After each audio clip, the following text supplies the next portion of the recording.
अस्सलाम वालेकुम जी। हाफ़िज़ मोहम्मद इमरान आप सबको खुशामदीद कहता है। भारत में अहमदाबाद में पाकिस्तान और भारत का वर्ल्ड कप का मैच है और उसकी ख़बरें कुछ इस तरीके से हैं कि अभी से वहीं वहाँ पर बहुत गर्मजोशी नज़र आती है और ये ख़बरें आ रही हैं कि शायद होटल्स के जो किराए हैं वो भी 10 गुना बढ़ गए हैं। तो ऐसी ही जी। तैयारियों के हवाले से बात करेंगे। फिर साथ ही साथ ये भी सुनने में आ रहा है कि शायद भारतीय क्रिकेट में जो चीफ सेलेक्टर हैं, ये जो सिलेक्शन कमेटी है उसमें भी कुछ तब्दीलियाँ आ रही हैं। तो क्या ये वर्ल्ड टेस्ट चैंपियनशिप के फाइनल के बाद हैं या कुछ 2023 का जो वर्ल्ड कप है या इसका जो मुस्तकबिल है इसके बाद 23 के बाद की चीज़ें हैं, उनको देखकर कुछ इंतज़ामी सतह पर तब्दीलियाँ मुतवक्के हैं।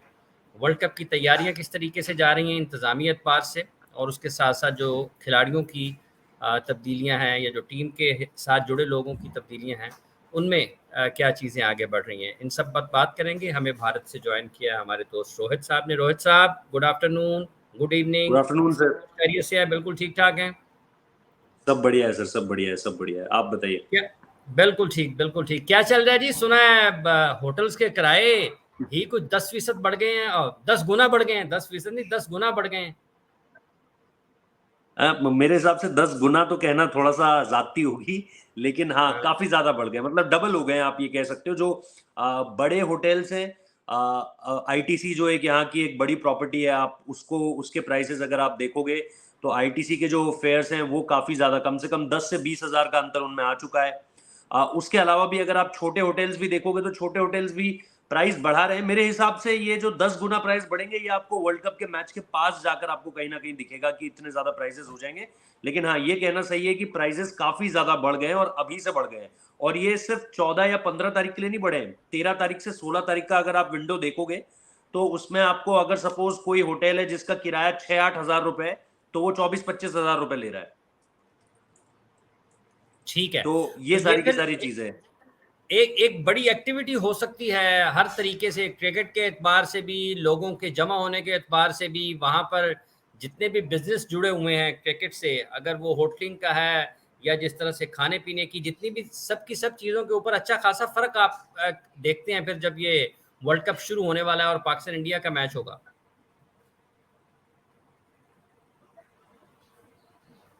अब फर्क तो देखो सारी की सारी चीजों पर पड़ेगा हाफिज भाई। अभी तो आपको सिर्फ होटल के किराए दिखाई दे रहे हैं, बल्कि अभी जो ट्रैवलिंग है, अगर आप प्लेन की टिकट्स भी देखेंगे थोड़े वक्त में, आपको दिखेगा कि एयर फेयर जो है बहुत ज्यादा महंगा हो जाएगा। खासतौर पर हम्म। अहमदाबाद आने वाली सारी की सारी फ्लाइट्स को लेकर के अगर आपको चीजें दिखेंगी तो वो भी महंगी हो जाएंगी। लोकल ट्रांसपोर्टेशन पर भी इसका असर पड़ता हुआ नजर आएगा। इसके अलावा होटल्स के साथ साथ जो फूड होगा, वहाँ का जो खाना होता है, वो भी एक तरीके से आपको महंगा दिखाई देगा। तो सारी की सारी चीजों पर धीरे धीरे कर फर्क पड़ेगा, क्योंकि दुनिया जानती है ये कितना बड़ा स्पेक्टिकल है। और इससे आप जितना ज्यादा अपने लिए चीजें निकाल कर ला सकते हो, वो उतना ज्यादा बढ़िया रहेगा। और अमूमन तौर पर हम देखते हैं कि वर्ल्ड कप प्रेमाइसेस पे कुछ भी ऐसी चीजें होती है तो खुद आईसीसी गुरेज नहीं करता है। आईसीसी की भी शॉप्स होती है वहां पर। अगर आप वर्ल्ड कप वेन्यूज पर जाएंगे तो हम्म। वर्ल्ड कप वेन्यूज पर आपको आईसीसी अपनी दुकान लगाकर बैठता है। वहां पर छोटी छोटी कैप्स होती हैं, टोपियां होती हैं। वो मेरे को याद है, मैंने ऑस्ट्रेलिया से एक कैप ली थी वर्ल्ड कप की। उसका उसकी कीमत कम से कम 55 ऑस्ट्रेलियन डॉलर थी। तो एक एक ऑस्ट्रेलियन डॉलर मतलब करीबन हिंदुस्तान में 52 या 53 रुपए का है। तो आप ये देख हम्म। के चलिए कि कितनी, मतलब छोटी छोटी चीजें कितनी ज्यादा महंगी हैं उस तरीके से। तो इसका फायदा उठाने की हर कोई कोशिश करता है, सिर्फ आईसीसी नहीं, लोकल मार्केट वेंडर्स भी इसका फायदा उठाने की कोशिश करेंगे। और अभी धीरे धीरे आपको, जैसे जैसे हम क्लोज टू वर्ल्ड कप जाएंगे, आपको चीजों पर फर्क पड़ता हुआ नजर आएगा। चाहे वो टिकट्स हो, स्टेडियम की जो और टिकट्स मिलेंगी, वो अभी तो चलो जो ऑनलाइन टिकट्स आएंगी वो 500 रुपए से 10,000 रुपए की रेंज में होंगी, या स्टेडियम के हिसाब से बढ़ घट सकता है उनका दाम, लेकिन हम्म। एक औसत तौर पर यही रहेगी कीमत। लेकिन अगर आप देखेंगे कि कल के दिन, जैसे हम कहते हैं कि भाई टिकट जो है वो निकलनी शुरू होती हैं और किसी ने रख ली है अपने पास, सपोज मैंने 2 रख ली अपने पास, और मुझे पता है कि आखिरी दिन कोई ना कोई तो जरूर आएगा ऐसा जो बोलेगा टिकट दे दो, तो वो एक टिकट मैं चाहूं तो 1 लाख रुपए की भी बेच सकता हूं। और अगर कोई ऐसे। सचमुच में 2 लाख रुपए लगाकर लंदन से आ रहा है, तो वो बोलेगा कि भाई चलो, जब 2 लाख रुपए लगा दिए तो 1 लाख रुपए की टिकट भी ले ही लेता ठीक हूँ। है। तो आप ये सोचिए कि 10,000 रुपए की टिकट मुझे 1 लाख रुपए की बेची है, तो मुझे 10 गुना फायदा हो गया उस टिकट में।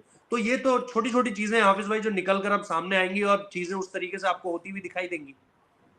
2021 जो आपने टिकट की बात की है ना, 2021-22 में जब पाकिस्तान इंडिया का मैच हो रहा था ना दुबई में, दुबई में। तो हाँ, तो मेरे किसी ने कुछ कहा और मैंने टिकट्स उनके लिए उस मैच के अरेंज कर दिए वहाँ से। तो वो जी। जो है उनको अचानक मतलब मैच को स्किप करना पड़ा। कोई उनको बहुत उससे ज़्यादा ज़रूरी काम पड़ गया जॉब के लिहाज से। तो वो जी। कहे मुझे वहाँ पर लोगों ने कहा कि आप 1000 दिरहम में हमें वो टिकट दे दें। बाप इंडिया रे। इंडिया पाकिस्तान का मैच, वो कहते कि 1000 दिरहम तक लोग वो टिकट लेने में तैयार हो गए थे। ये तभी आपके घर में फरारी खड़ी है। उसके तो बाद ही उन्होंने से आपने फिर ये फरारी और एस्टन मार्टिन खरीदी है। तो उन्होंने वो वहां पर कोई इंडियन दोस्त फिर उनके वहां पर टिकट की तलाश में थे, तो उन्होंने फिर गिफ्ट कर दिए।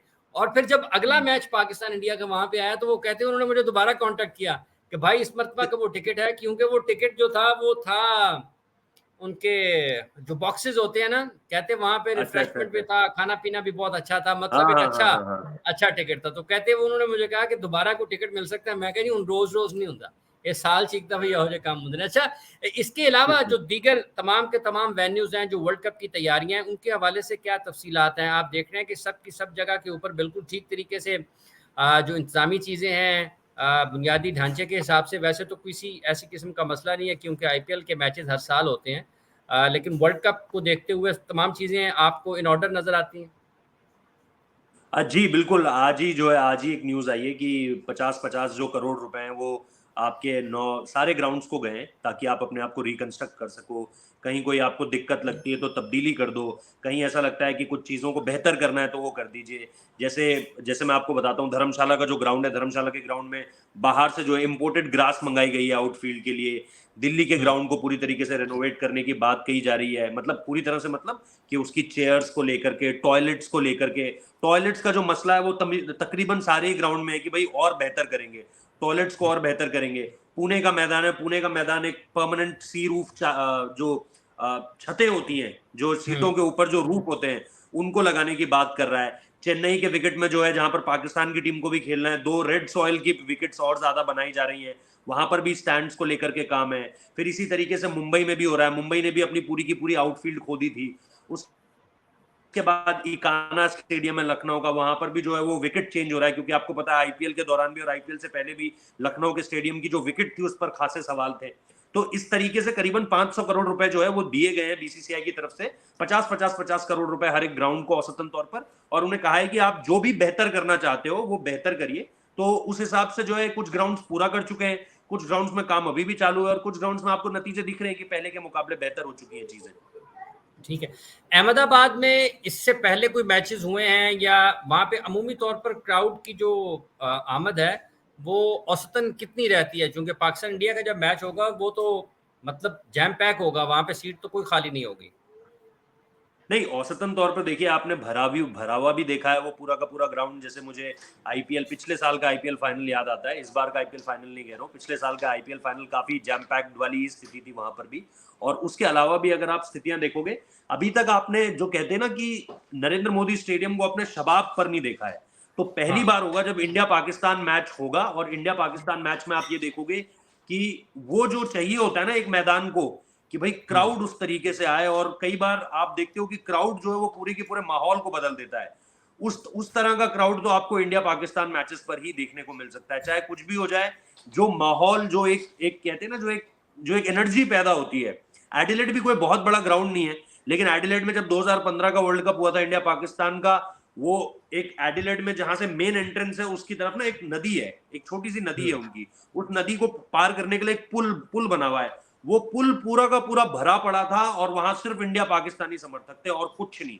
तो आप छोटे से छोटा ग्राउंड देख लो दुनिया का, या आप बड़े से बड़ा ग्राउंड देख लो, जो एनर्जी इंडिया पाकिस्तान गेम लेकर आता है वो एनर्जी आपको और किसी गेम में देखने को नहीं मिलेगी हाफिज भाई।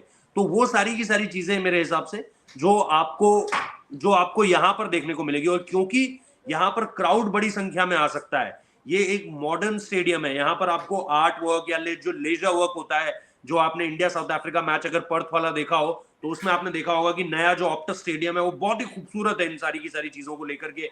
मॉडर्नाइजेशन, टेक्नोलॉजी, लेजर लाइटिंग, इसके साथ साथ खिलाड़ियों को लेकर के जो सारी की सारी सुविधाएं हैं, उन तमाम चीजों को लेकर आप पहली बार उस तरीके से देखोगे नरेंद्र मोदी स्टेडियम को एक इतना बड़ा गेम होस्ट करते हुए, और जो मेरे ख्याल से जस्टिस कर पाएगा। ठीक है। अच्छा, ये जो कुछ ये भी सुनने में आ रहा है कि सिलेक्शन कमेटी तब्दील हो रही है। दिल्ली कैपिटल्स वालों ने खुदा हाफिज़ भी कहा, गुड बाय भी कहा उनको, अगरकर को। तो आप किस तरह से देखते हैं, कुछ तब्दीलियाँ इस तरीके से भी नज़र आ रही हैं? और क्या ये WTC फाइनल के बाद जो क्रिटिसिज्म हुआ है सिलेक्शन कमेटी के ऊपर, काफ़ी सारे टॉप क्रिकेटर्स ने इंडिया में बात की सिलेक्शन के उसूलों को देखते हुए, सिलेक्शन के तरीक़ाकार को देखते हुए, तो आप समझते हैं कि ये वाक़ई WTC फाइनल ने एक बड़ा असर डाला है कि तब्दीली की आवाज़ें सुनने में आ रही हैं? नहीं देखो, इसका WTC फाइनल ठीक है, एक हिस्सा हो सकता है, लेकिन तब्दीली कुछ नहीं हो रही है, एक चेयरमैन सेलेक्टर आ रहा है। क्योंकि आपको पता हुँ, है जो चेतन शर्मा का जो स्टिंग हो गया था, चेतन शर्मा ने हुँ, उसके बाद जो है रेजिग्नेशन दे दिया था, और रिजाइन देकर वो जो कुर्सी थी वो वेकेंट थी, वो खाली थी कुर्सी। अब उस पर आपने इंटरिम तौर पर शिव सुंदर दास को जो है वो चेयरमैन सेलेक्टर बना दिया था।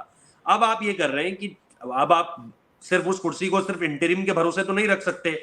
अब हुँ, आपने ये किया है कि चेयरमैन सेलेक्टर के रूप में जो है नई अर्जियां मंगवाई थी कि भाई आप एप्लीकेशन दीजिए, और आपकी एप्लीकेशन की उस पर हम सेलेक्ट करते हैं सारी की सारी चीजों को।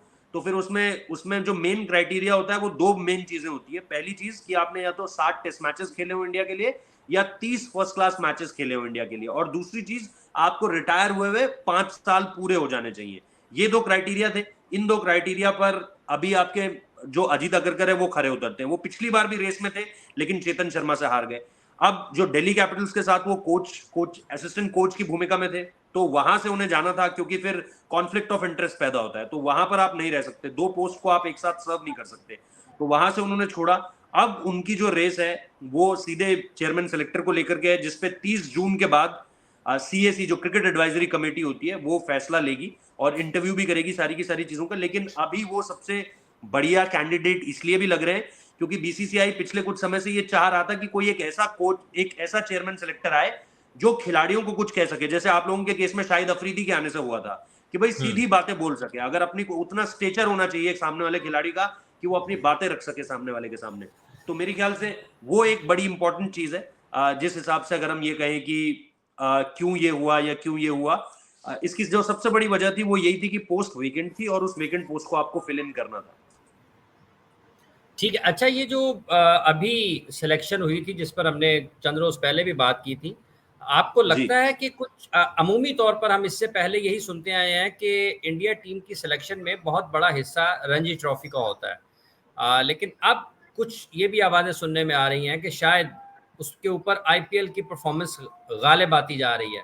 शायद यही एक वजह हो कि सुनील गावस्कर साहब को ये कहना पड़ा कि रणजी खेलने की आपको कोई ज़रूरत नहीं है। मतलब हाँ जब वो बिल्कुल, सिलेक्शन हुँ। तो आपको लगता है कि बिल्कुल, ये बिल्कुल। गालिब आ रही है आईपीएल की परफॉर्मेंस? बिल्कुल, बिल्कुल, बिल्कुल हो रहा है ऐसा कि आप आईपीएल की परफॉर्मेंस को इग्नोर नहीं कर पाते और आप रणजी ट्रॉफी की परफॉर्मेंस इग्नोर कर देते हो।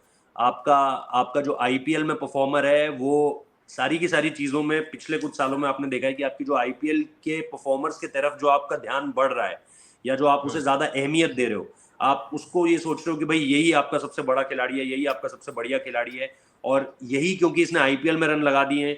अब उस तरीके से अगर आप देखोगे तो जो रूट तो आईपीएल नहीं खेलता है, स्टीव स्मिथ तो आईपीएल नहीं कर पा रहा है, स्टीव स्मिथ तो आईपीएल में पानी पिला रहा था टीमों को। हुँ, चेतेश्वर पुजारा तो आईपीएल नहीं खेलते हैं, और ऐसे कई खिलाड़ी हैं जो आईपीएल में या तो अच्छा नहीं कर पाते हैं या नहीं खेलते हैं।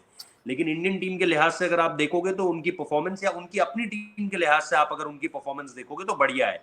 तो ऐसा नहीं है कि जो खिलाड़ी आईपीएल में अच्छा कर देगा, जैसा मैंने कहा स्टीव स्मिथ आईपीएल में नहीं खेल पा रहा था अपनी टीम के लिए, हुँ, जो रूट नहीं खेल पाए राजस्थान रॉयल्स के लिए, लेकिन आप टेस्ट क्रिकेट में उनकी परफॉर्मेंस देखिए तो ये पैरामीटर गलत है।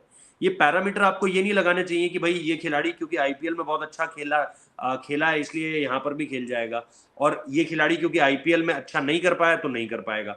तो ऐसे आपको बहुत सारे एग्जाम्पल्स मिल जाएंगे। लेकिन हाँ, आजकल जो इंडियन टीम के सिलेक्शन होते हैं उसमें आप ये बहुत इंपॉर्टेंट देखते हो कि भाई लोग नजर रखते हैं कि आईपीएल में क्या किया है। अगर इसने रणजी ट्रॉफी में औसत परफॉर्मेंस भी की है, एवरेज परफॉर्मेंस भी की है, और आईपीएल बहुत अच्छा गया है, जो ऋतुराज गायकवाड़ के साथ हुआ। ऋतुराज गायकवाड़ का रणजी ट्रॉफी में एवरेज 40-45 के इर्द गिर्द है, 44 या 45 है उनका।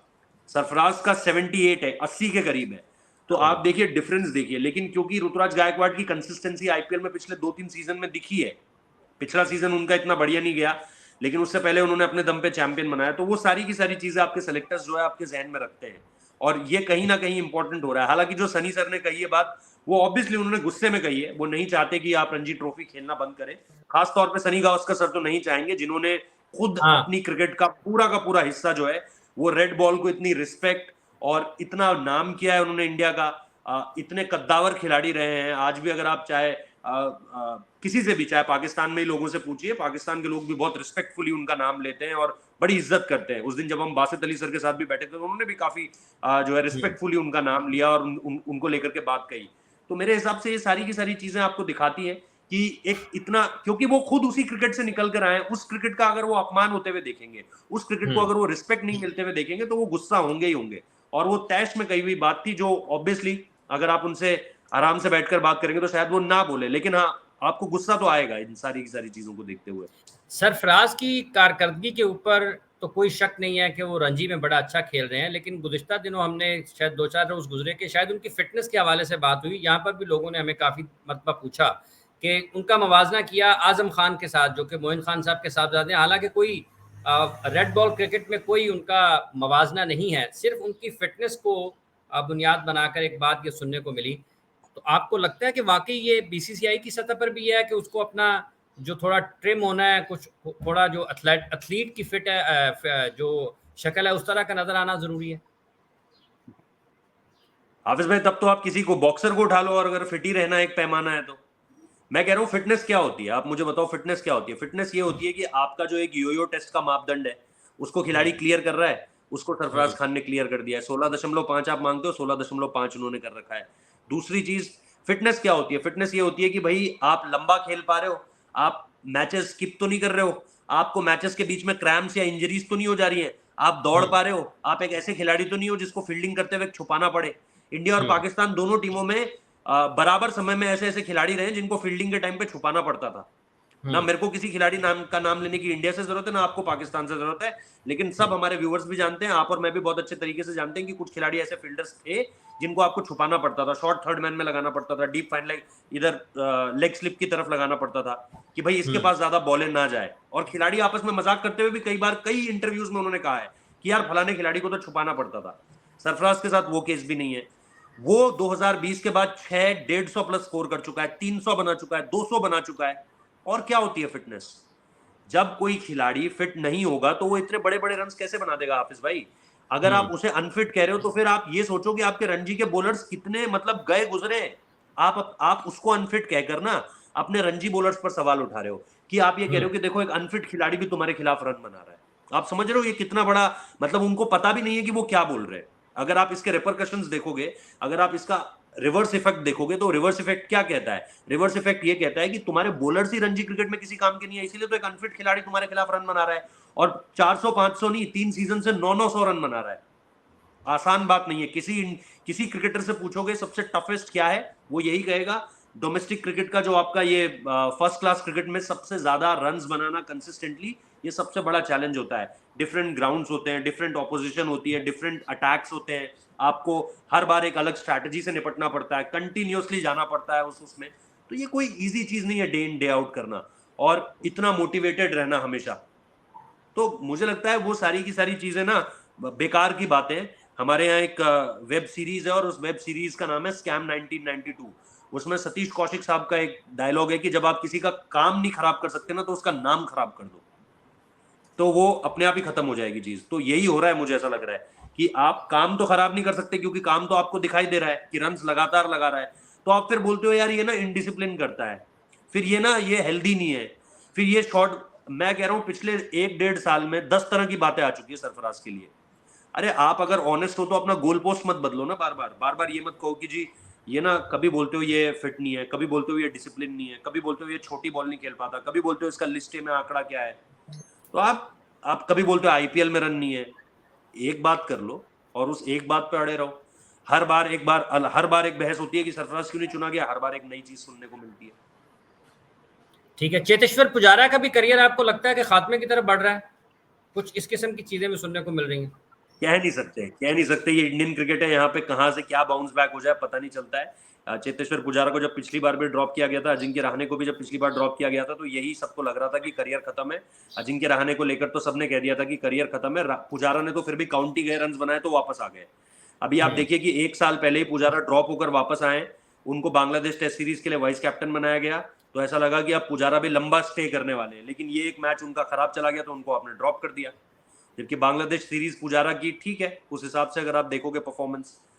तो अजिंक्य रहाणे को देख लो, आपने अजिंक्य रहाणे को 2022 जनवरी में ड्रॉप कर दिया था साउथ अफ्रीका सीरीज के बाद, फिर आपने 18 महीने उन्हें खिलाया ही नहीं।